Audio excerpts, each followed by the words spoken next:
All right, fig lovers, this is Ross the Fig Boss. We have quite the selection of figs here in front of me. I'm doing individual variety reviews. This is the first video of the day, and I'm choosing to do a variety first that I find to be probably the most exciting to me. It's this one right here. It's called Verdolino, and it comes from northern Italy. And figs from northern Italy and also from France, they translate really well to this part of the world. In the Northeast, my Philadelphia area climate, the humidity, the cooler fall weather, a lot of these characteristics line up super well to those places. And as a result, a fig that does well like Verdolino in northern Italy is going to be basically a rock star here. Now, I have been lucky because thankfully, Mario in Connecticut, before he passed away, was able to bring a lot of Italian varieties to the United States. And really the best one I think he brought was this fig right here, because it is just so well adapted to this climate. It is called, again, Verdolino. And I believe this comes from the Lake Garda region. Shout out to my friends at Omazoli Nursery. They're probably one of the most well-respected fruit nurseries in Italy, and they're located there at Lake Garda. I'm going to be visiting them this year, and this is definitely a fig that they grow and a fig that they sell, and I don't know if they found it. I'm not sure who the party responsible is for actually obtaining this variety, but I have to say it is spectacular.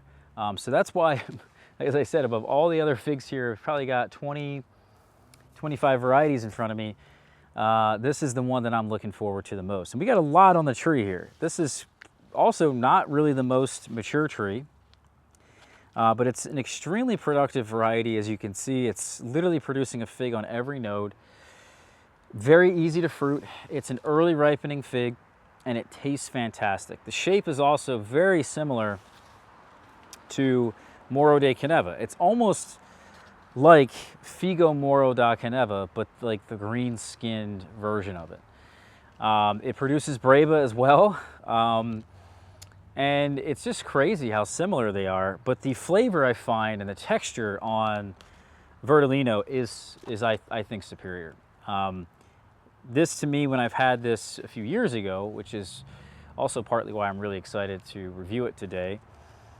I haven't had this fig in a couple years, but about 2 years ago, this one really knocked my socks off. And really, I thought it was comparable to the Col de Dames, very thick, really nicely textured.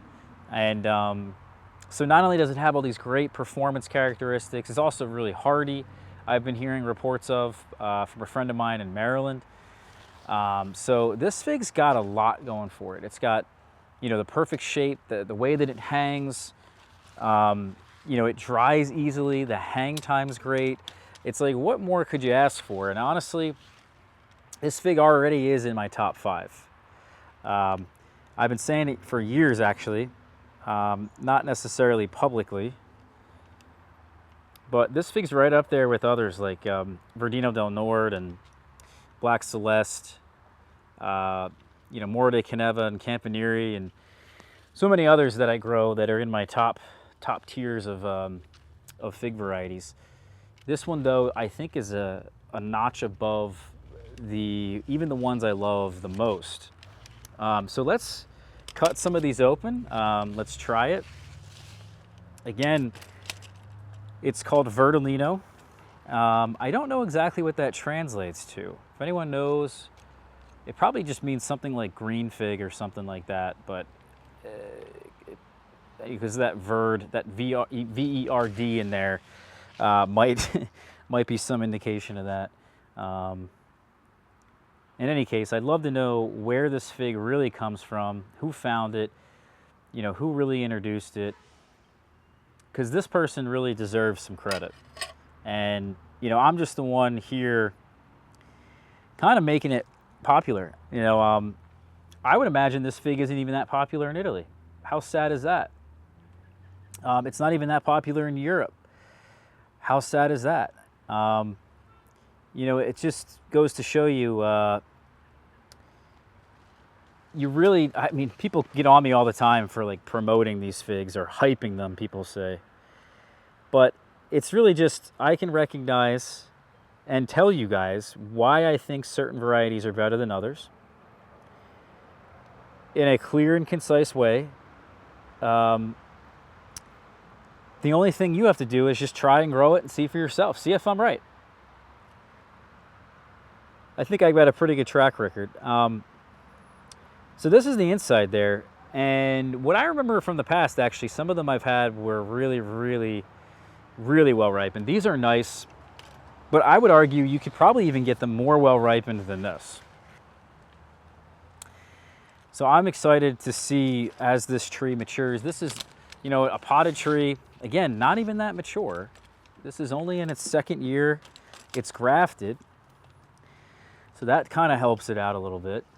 Has a larger root system, but I'd rather have this one in the ground, which I do have a couple copies of it in the ground, but they're not established. So there's still some time before this fig really becomes something that I can truly appreciate at a higher level. But let's try it. I'll try this one here. It's more ripe. Yeah. Really, really soft, smooth. Not a ton of berry flavor.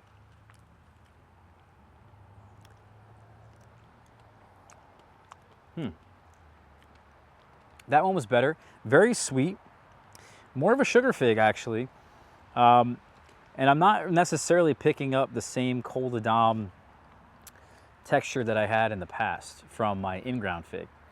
My in-ground tree of this, as I said, 2 years ago, was really the one that surprised me. I didn't have, I don't think any in a container at that point. And so now we're finally getting more data, more chance to evaluate this. But this fig, I'm sure, is going to do better like all of them do eventually as they get more mature in the ground. That's real good. Let's see here if we got some others that I think are worth picking. They all, by the way, have this drop of honey at the eye, so that's really nice. The neck on this one is really shriveled. Let's open this one up.